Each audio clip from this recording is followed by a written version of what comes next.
Buenos días, ¿cómo están? Bien, ¿sí? ¿Ya desayunados? No, bueno, ya me preocupó. Y ahora con el sándwich peor, el almuerzo, dicen. Bueno, un gusto conocerlos. Mi nombre es Lindsay González. Hoy les voy a contar los cimientos antes de la inteligencia artificial y la razón por la cual muchas veces nos frustramos. Entonces resulta que un poco acerca de mí, bueno, yo tengo más de 17 años de experiencia en la parte de desarrollo de software, más recientemente en la parte de ciencia de datos.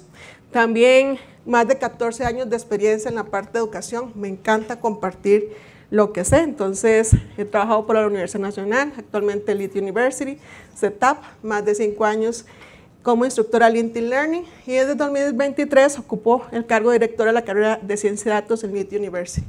Además, promotora del empoderamiento de mujeres en STEM, con un diplomado en liderazgo global de la UPIS, una maestría en coaching de la Universidad de Salamanca y una maestría en auditoría de sistemas de información. Como ya vieron, me encanta estudiar. Es una de las pasiones mías después de enseñar también, dar clases. Ok. Si yo les preguntara hoy, ¿cuál es la principal razón por la que un proyecto de IA fracasaría en su organización hoy en día? ¿Qué me dirían? Y voy a pedir el micrófono ahí de ayuda, porque es una charla participativa. Como me encanta enseñar, entonces me encanta la participación. ¿Qué dicen ustedes? ¿Cuál es la principal razón por que los proyectos de IA fracasan?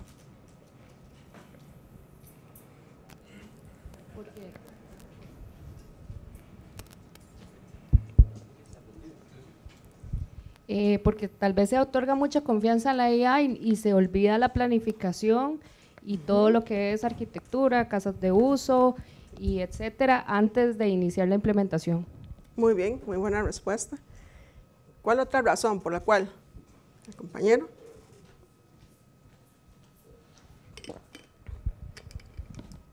Me parece que hemos desviado o malintencionado el uso de la inteligencia artificial. Como profesionales no estamos siendo éticos a la hora de usarla, no estamos conservando el concepto de human in the loop. Estamos más que usándola como una ayuda o como un subordinado, estamos delegando nuestras responsabilidades a una máquina.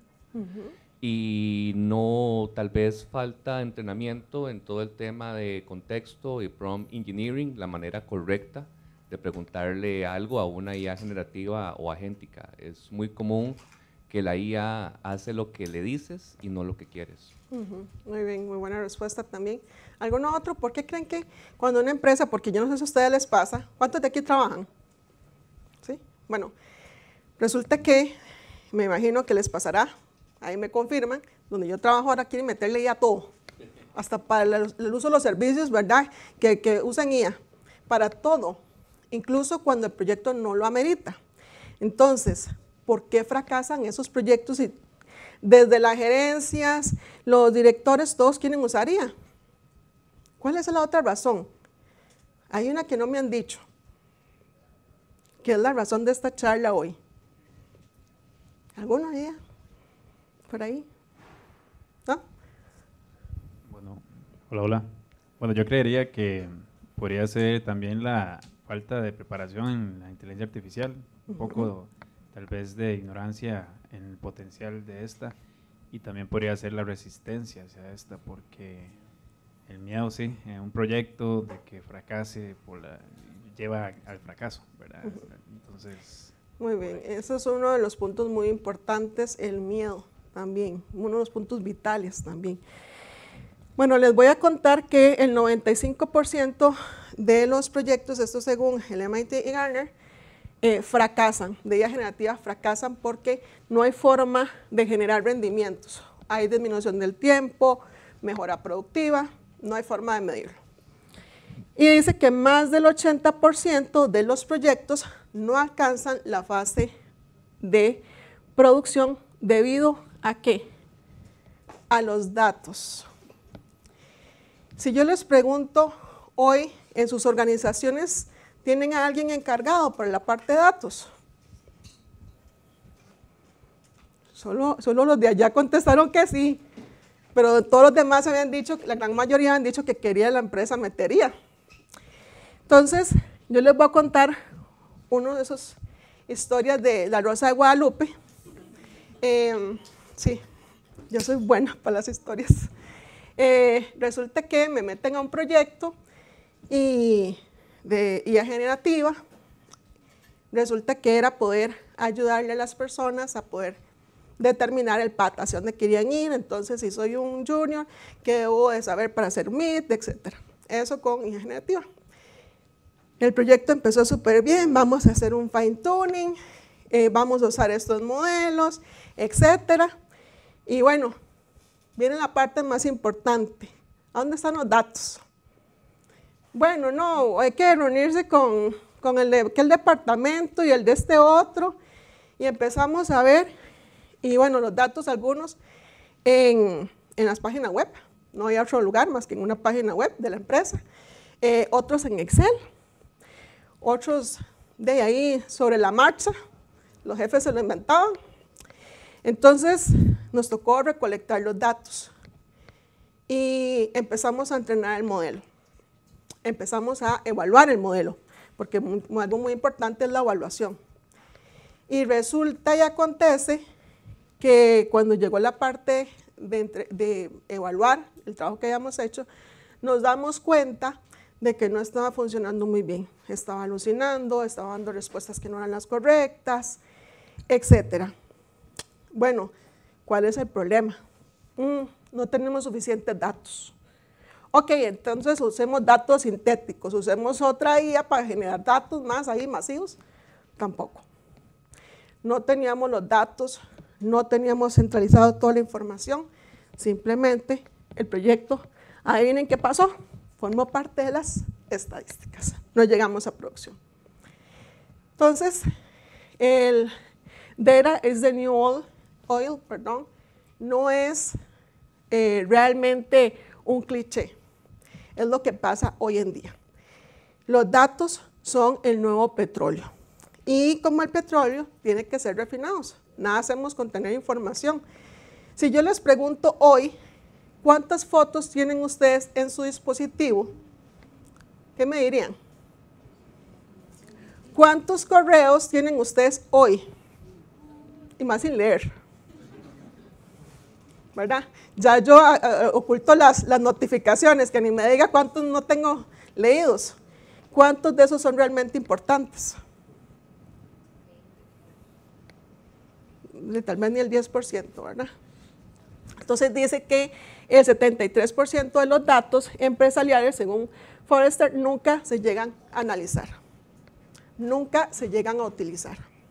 Y resulta que llegó un momento en la historia donde la gente decía, guardemos todo, como los viejillos antes, ¿verdad? No se acuerdan. Guardemos porque en algún momento me sirve para algo. Mao ya me hizo caras ahí. Ay, perdón, Mao. Mi esposo también se va al oído fijo.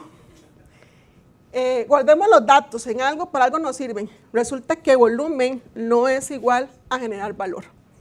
Pensamos que como guardo todo y estamos gastando una cantidad de plata en storage, en Azure, en GCP o en AWS, vamos a generar valor. No, eso no es cierto. Así que la calidad supera la cantidad. Y por eso es que hoy en día muchos modelos simplemente no están generando la información correcta, están generando información basura. Y justamente esa es una ley fundamental que decimos en ciencia de datos. Usted le mete basura y no importa la forma en cómo salga, va a seguir siendo basura. Ese es el discurso que tenemos los científicos de datos. Meta la basura, no hay otra forma de que salga otra cosa que no sea basura. Les voy a contar otra anécdota triste, esa de La Rosa de Guadalupe. Resulta que actualmente yo estoy trabajando en automatizar 16 años de información histórica y adivinen en qué estaba guardada esa información histórica. CSV. Eso me hubiera ido muy bien si hubiera sido CSV. No. En archivos, ajá. en Excel. ¿Y adivinen qué versión de Excel? 97. En Excel 97, 16 años de información. Resulta que esa información la utilizan ingenieros químicos para construir máquinas para medir temas de gas en petroleras. Hace como 15 días me reúno con el ingeniero y resulta que le digo, Steven, mira, es vacilón, vos entendés por qué, ya yo soy casi experta en el tema, nunca he visto química, pero ya después de ver esos Exceles por no sé cuántos meses, y le digo, mira, es que estos datos no me calzan aquí. Abrimos el Excel, porque hay que ir manualmente a abrir el Excel mientras estamos en ese proceso de extracción, y me dice, mira, yo tampoco sé por qué metieron esos datos de esta forma. Y ahí, entonces tienen que ser verdad, me dice, dejémoslos así. Entonces, ¿qué es lo que podemos esperar? Que posiblemente cuando lleguemos a la parte del modelo, nos encomendemos al Señor y veamos a ver qué es lo que va a pasar. Entonces, resulta que, según un informe de la Unión Europea de Radiodifusión, OpenAI y Microsoft han confirmado, o sea, ya confirmado, que muchas de las alucinaciones del modelo se deben principalmente a información incorrecta o engañosa. Y esto factor debido a datos insuficientes. Se calcula en este informe, les recomiendo revisarlo, muy interesante. Resulta que dicen que el 45% de las respuestas generadas por IA generativa tienen un error significativo y el 80% tienen algún error. Entonces, imagínense ustedes, ayer yo estaba en una actividad de adolescentes donde se hace una empresa que ellos se promueve que llegan a estudiar carreras asociadas al STEM. Entonces yo estaba con otro compañero encargado, estamos de un stand de inteligencia artificial y hicimos un juego del test de Turing. Entonces tenían que adivinar si el texto lo ha hecho la IA o un ser humano. Y fue muy interesante porque, bueno, nos dimos cuenta, o me di cuenta que usaban alguna IA generativa que ni siquiera yo sabía que existía. Que no sé qué, esta para presentaciones y esta para no sé qué cosas, ¿verdad? Muy interesante. Cuando yo generé los textos utilizando ChatGPT sobre jugadores y decía, es que Neymar dijo tal cosa, es que el otro dijo tal otra. Ellos mismos decían, no, eso no es cierto. Entonces, adolescentes de 13 años, 14, 15, ya sabían que había mucha información que no era cierta. Entonces, nosotros no podemos confiar ciegamente tampoco en lo que está generando esas herramientas. ¿Cuáles son ahora los 4 cimientos de la inteligencia artificial? La calidad de los datos. Son precisos, están completos, son consistentes. El tema de gobierno de datos. ¿Cuántos han escuchado el tema de gobernanza de datos? 2, 3, 4, 5, muy bien.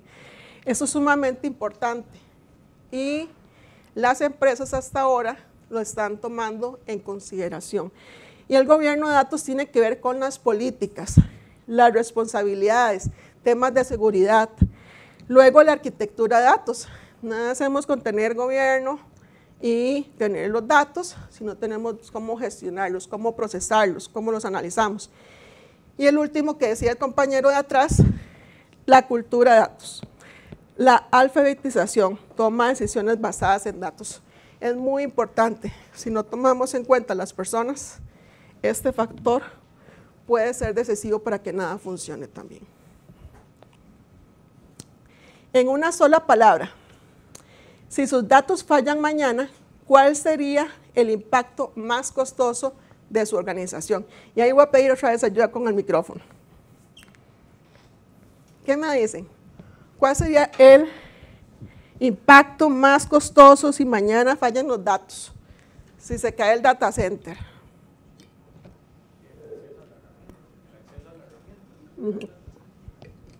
Acceso a la herramienta, ¿qué más? Acceso a la herramienta es muy importante. ¿Pero qué significa eso? Pérdida financiera. Pérdida de reputación. ¿Qué será más importante, reputación financiera? Sí, ¿verdad? ¿Cuántos se acuerdan del caso del Banco San José hace muchos años que decía que iba a quebrar? ¿Ustedes se acuerdan de ese caso? No, uno está muy chiquillos. ¿Sí? Resulta que tengo un amigo que es gerente en el BAC, me contó que ese día no cerraron a las 5. Dejaron que la gente entrara a retirar su plata. Los sentaban, les daban café, porque ellos ocupaban que la gente creyera en ellos. O sea, ellos decían, no vamos a quebrar, pero si cerrábamos el banco, estamos diciendo, tenemos temor. Entonces, la parte de la reputación es sumamente importante.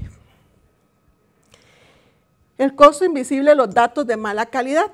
Según Gartner, 12,9 millones anuales pierden las organizaciones en promedio por mal uso o por mala calidad de los datos. Según IBM, solo en Estados Unidos, y no sé ni cuántos ceros serán esos, 3.1 trillones de dólares anuales se está perdiendo Estados Unidos por temas de mala calidad de los datos. Y este es otro informe que les recomiendo ver, muy interesante, de DBT Labs, que dice que el 57% de los profesionales citan que uno de sus principales desafíos en el día a día es la calidad de los datos. Entonces, los datos de mala calidad no están mejorando, están empeorando. ¿Eso qué significa? Mala toma de decisiones, pérdida de tiempo en la limpieza de los datos, pérdida de oportunidades, etc. Así que para el tema de los datos, ocupamos tener 6 dimensiones de los datos. La primera es preciso. ¿Realmente los datos de mi cliente están actualizados? Según otro informe, se dice que el 30% de los datos de los clientes en las organizaciones están desactualizados. A veces parece fastidioso, pero a ustedes les ha salido, a mí recientemente mucho en la vivienda, el actualice sus datos, y ya uno dice, qué cansado, todos los bancos con esta cantaleta de actualice sus datos, pero justamente tiene que ver con la precisión de los datos. Completo. Hay datos vacíos. Por ejemplo, estamos analizando las ventas de las casas. Vamos a hacer modelos predictivos y resulta que el 40% de nuestros datos no tienen el tamaño de las propiedades. ¿Cómo creen que salga ese modelo? ¿Verdad? Fatal. Consistente. Resulta que en el sistema de ventas dice que tenemos un cliente que es VIP, pero en el sistema de soporte dicen que es nuevo. No hay consistencia con los datos. Único. Resulta que tenemos duplicidad en el tema de un pedido. Se duplicó 3 veces. O como en el caso de mi esposo estos días, no aparecía el pedido por ningún lado. Entonces, eso es muy importante. Válido. ¿Tenemos fechas válidas? ¿O aparece el 35 de febrero? No, eso pasa. Y más si ustedes, yo no sé si a ustedes les ha pasado, pero han lidiado con Excel en la versión español-inglés y resulta que hace traducción de fechas. Bueno, horrible. Resulta que yo hace muchos años le di asesoría a un muchacho de una aerolínea, no voy a decir cuál aerolínea, y él me decía, es que tenemos un error aquí con estos datos porque resulta que cambian las fechas. Y empezamos a decir, pero qué raro, ¿por qué va a cambiar las fechas? De la versión de inglés, de la computadora que manejaban en un lado, en el otro, español e inglés, y en ese momento cambiaba el formato de las fechas y por ende era un error gravísimo. Y la otra parte muy importante es si nuestros datos están actualizados o no. Entonces, con esto tenemos un caso de éxito. ¿Cuántos han escuchado, han leído o han escuchado el libro de El poder de los hábitos? Entonces, bueno, se los recomiendo. Buenísimo. Bueno. Resulta que en este libro justamente de ahí saqué el caso de Target y Target en el 2012, bueno, desde antes empieza a recolectar datos de sus clientes y en el 2012 decide vamos a analizar si una mujer está embarazada o no, incluso antes de que ella lo publique. Y resulta que se ponen a analizar 25 productos. Resulta que una mujer compra diferentes productos según el periodo en el que se encuentra durante el embarazo. Bueno, que al principio tal vez las vitaminas, ácido fólico, etcétera, conforme se van alejando, se van acercando al parto, que toallas, que otras cosas. Entonces, ellos dijeron, mira, si mandamos publicidad explícita y le mandamos todo lo de bebé, llegando al 8º mes, dice, van a sentir invadidas, ¿verdad? Y yo no les he dicho que estoy embarazada y me mandan esta información. Entonces empezaron a tornar como de forma casual productos de bebé con productos del hogar. Y resulta que ellos decían, si una mujer empezamos a ofrecerle productos para bebé, los pañales, la leche, posiblemente con nosotros termine comprando otros productos, porque ya no va a querer ir a otros lugares, a otros supermercados a ver. Entonces, fue tan exitoso que llega una tarde un papá muy enojado y pide hablar con el gerente y resulta que le dice, es que le están mandando información de bebés a mi hija, ustedes están promoviendo que tenga hijos. Y entonces, no, el gerente muy apenado, disculpe, fue un error, no va a volver a pasar. Meses después, llega el papá, vuelve a preguntar por el gerente y adivinen qué había pasado. Estaba embarazada. Entonces, esto no fue una casualidad. Fueron años de preparación, ¿sí? A mediados finales de los 90 del siglo pasado determinaron que los maridos se podían comprar pañales. Ajá. Entonces determinaron que iban a poner los chips de un lado del pasillo y la cerveza del otro lado. Usted ya sabe qué pasó. Sí. Muy interesante. Y eso fue minería de datos por ejemplo. Totalmente. Este caso me pareció sumamente fascinante y también en la época en la que fue desarrollado, ¿verdad? De poder predecir eso. Y la exactitud con la que predijeron si las clientes estaban embarazadas o no. Entonces, a mí me pareció genial. El libro es súper bueno, entonces súper recomendado también. Resulta que con los datos, bueno, tenemos datos de mala calidad, no tenemos datos. Viene otro problema y es el sesgo. ¿Han escuchado hablar temas de sesgo con la IA generativa? ¿Sí? ¿Qué han escuchado? Digamos, los mismos sesgos que podemos trabajar con estadística se trasladan el sesgo de selección, ¿verdad? ¿Qué tipo de muestras tomamos, ¿verdad? ¿O qué modelos extraemos? ¿Trabajas en estadística? En economía. En economía, parecido ahí. Ciertas áreas.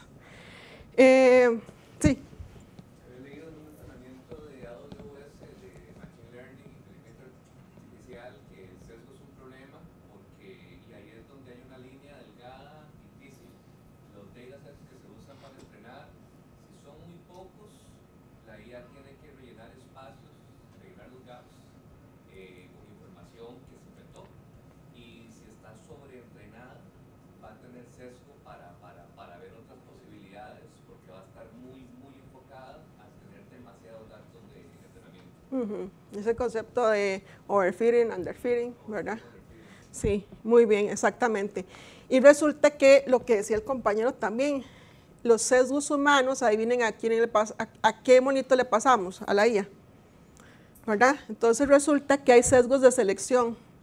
Si entrenamos una IA con el acento británico y ocupa predecir lo que están diciendo las personas en la India, adivinen qué va a pasar. Posiblemente no entiendan. Bueno, yo a veces tampoco entendía, ¿verdad? En reuniones donde estaba. Sesgos históricos. Resulta que aquí, en sesgos históricos, hay casos bastante interesantes. Entre esos, hay uno de un hospital, que ahora les voy a contar un poquito más, pero hubo sesgos con respecto a los datos. Decían, las personas de color no necesitan medicina, porque había sido entrenado con datos de personas blancas. AWS, también volviendo al tema del compañero, resulta que hizo un modelo para el tema de selección de currículos y adivinen ¿quién se había beneficiado con la selección de currículos? Los hombres, y más en temas de tecnología. Y no porque la IA tuviera un sesgo, es que los datos, la mayoría eran de hombres que habían contratado. Entonces, las mujeres teníamos cierta desventaja, ya con el ser humano y con la IA peor. Y sesgos en medición. ¿Cuántos han ido al médico y les preguntan, ¿y cuánto pesa usted? Y uno dice, ya, más o menos tanto. ¿Y cuánto está comiendo? De más o menos tanto. Y uno dice menos, ¿verdad? Para no... Entonces, imagínense los sesgos también en mediciones en muchas otras áreas. Porque alguien ahí medio lo tanteó, medio dijo, ¿verdad? Entonces, tenemos ese otro gran problema. Casos reales, lo que les decía, temas de sesgo en pacientes negros, porque resulta que durante muchos años no tenían acceso a medicina, durante muchos años también eran de escasos recursos, muchos. Entonces no iban al centro médico a atenderse y por ende decían, los algoritmos de ahí no ocupan tanto tema médico. Luego otro que reconoció el MIT, un caso de sesgo, el reconocimiento facial, tenía 34% más errores en mujeres de tez negra porque resulta que habían sido entrenados con más información de hombres blancos. Entonces, el tema de los datos es algo sumamente importante, no solamente la calidad, la cantidad, sino el tema de sesgo. Sí. En el caso particular de lo del reconocimiento facial, se sabe qué tanto recaía en la materialidad del análisis de la información, porque la visión automática es un problema serio en la IA. Sí, ahí no me acuerdo cuánto decía ahí, pero se lo recomiendo también, puedo pasarles ahí más el artículo porque sí está bastante también interesante. A mí me gusta mucho leer de esos temas y estaba muy interesante ese, cómo había más problemas en el reconocimiento de mujeres de piel oscura. El segundo gran pilar es el tema de gobierno de datos. Y aquí vienen temas de políticas, procesos, cómo analizamos los datos, quién tiene acceso, si enmascaramos la información o no. Y resulta que, según IBM, la violación de datos, o sea, datos que se publican, que no deberían de publicarse, está pagando aproximadamente 4,88 millones de dólares. Y en la parte de salud asciende a 10,93 millones de dólares por incidente. Según la GDPR, que es la Ley de Protección de Datos en la Unión Europea, hay multas de 20 millones de euros o hasta el 4% en los ingresos anuales de las empresas. Y sin gobierno de datos, cada proyecto de IA es una bomba de tiempo legal y de reputación, que es lo que hablábamos anteriormente. Entonces, si no guardamos los datos, si no tenemos políticas, simplemente lo que podemos esperar es un desastre. Y hablando de desastres, ¿quién se acuerda de la señora que decía, estoy trabajando? ¿Se acuerdan cuánto le pidió? $50,000. Al final no se sabe cuánto le pagaron.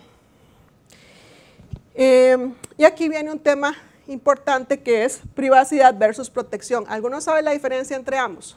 A veces lo usamos como sinónimos. ¿Alguna idea? ¿No? Ok, privacidad tiene que ver con mi información. ¿Qué información están recabando? ¿Quién tiene acceso a mi información? Y resulta que protección tiene que ver con medidas tecnológicas. En la empresa, ¿qué medidas estamos tomando para proteger la privacidad de las personas? ¿Quiénes tienen acceso? Ustedes saben que tiene que haber política de borrado de datos. ¿Tienen en sus empresas política de borrado de datos? ¿No? Bueno, ¿ah? ¿Está implementando? Súper bien. Sí, esta parte de ponernos en orden siempre es complicado. Resulta que si no tenemos un número, lo recomendable son 5 años. Para datos médicos no se pueden borrar nunca. No. Porque imagínense que un hospital borre accidentalmente el caso de alguien que se murió y no sabemos cómo murió. La familia tiene derecho a poner una demanda y tiene derecho a acceder a los datos. Entonces hay que tener cuidado con los datos médicos.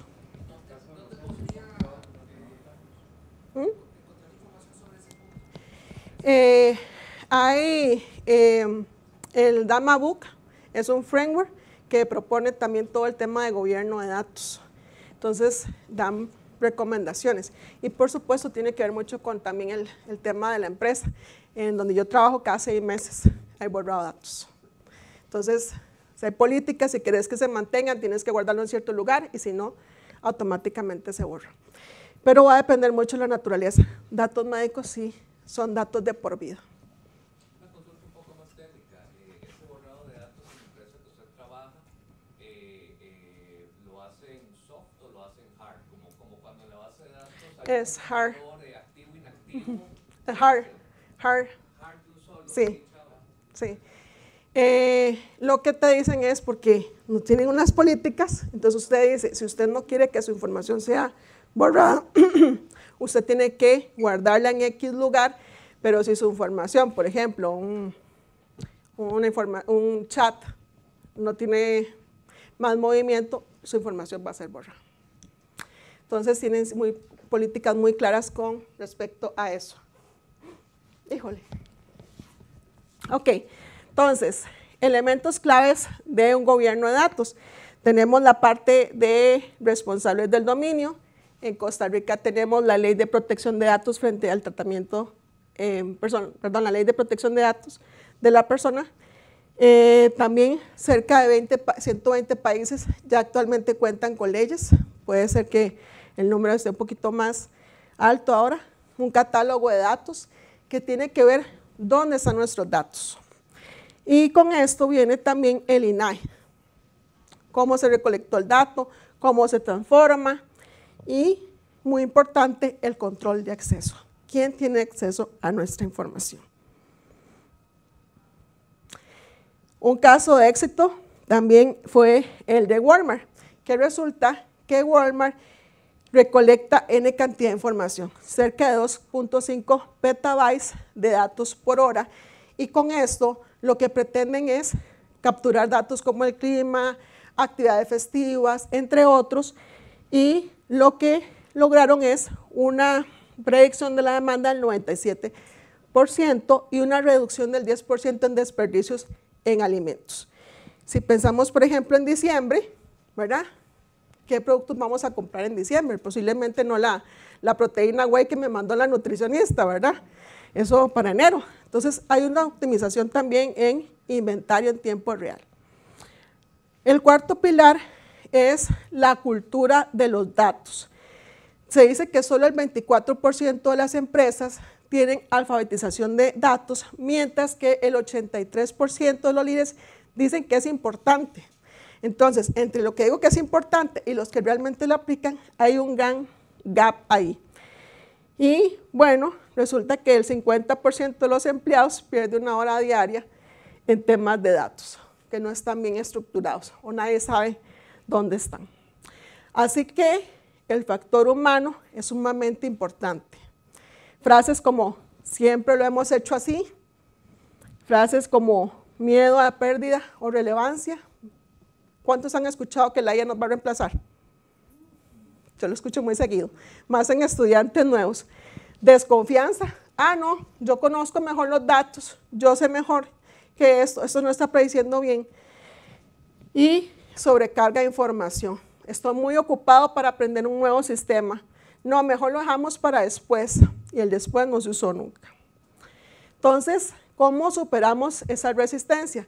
Involucrando a las personas desde el inicio. Si ustedes le llegan con un sistema hecho, sepan que ahí vamos a tener un serio problema. Mostrar siempre victorias. ¿Qué estamos logrando nosotros actualmente con los datos? Capacitación continua y el uso correcto de los datos. Aquí viene una parte muy importante y es la negociación. Si no se han leído el libro de Chris Voss, también se los recomiendo, que tiene que ver con negociación. Todo en esta vida es negociación. También incluso incorporar sistemas nuevos en la empresa tiene que ver con negociación. Alfabetización. Bueno, ¿cómo vamos a capacitar a las personas? El nivel más básico es, ¿saben interpretar gráficos? ¿Saben cuántas ventas hubo? ¿Saben usar por lo menos medio Excel? Power BI. Ese es el nivel más básico. Si vamos a un nivel intermedio, ya se analizan tendencias, se analizan correlaciones. Y en correlaciones es, por ejemplo, si va a haber más venta de helados en verano que en invierno. Y por supuesto, el avanzado es modelado predictivo y validación de estadísticas. ¿Qué pasa cuando ignoramos los cimientos, cuando ignoramos los datos?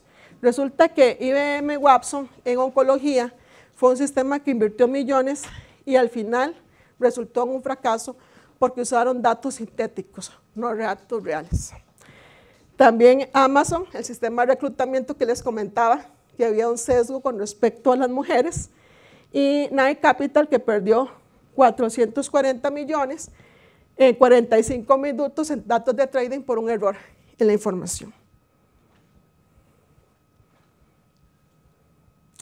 Entonces, del dato a la IA, ¿qué ocupamos hacer para tener buenos sistemas de IA?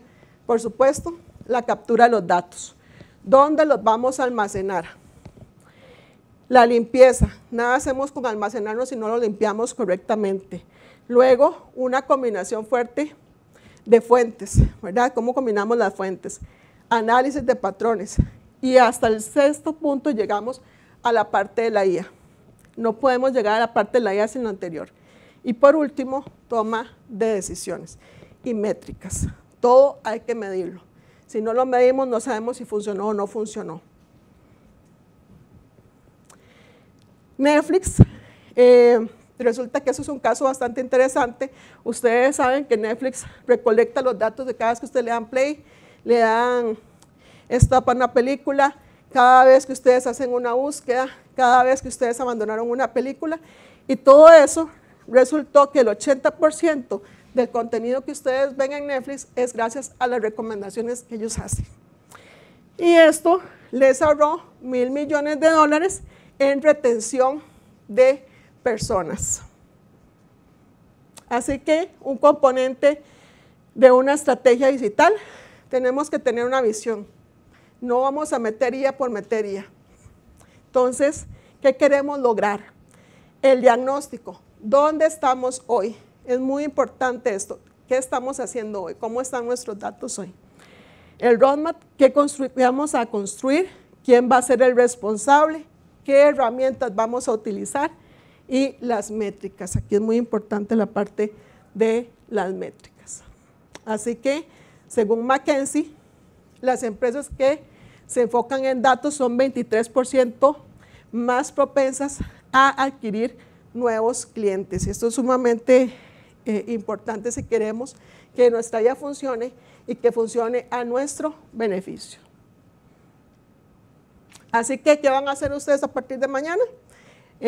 Para ir resumiendo, bueno, van a evaluar cómo están, van a escoger un caso de impacto, no podemos hacerlo todo a la vez, no podemos pensar en vamos a recolectar los datos, vamos a tener gobierno de datos, vamos a tener una arquitectura. Aquí tenemos que identificar por dónde vamos a iniciar. Y por supuesto,